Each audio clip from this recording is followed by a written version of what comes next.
Yüzün mattur parlar itken, min bit seni ömür boyu yarım ite bükütüken.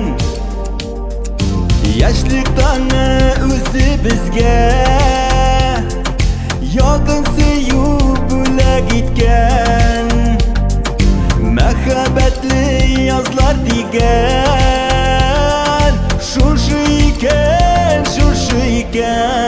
seni koyda sin şunna min yaşlı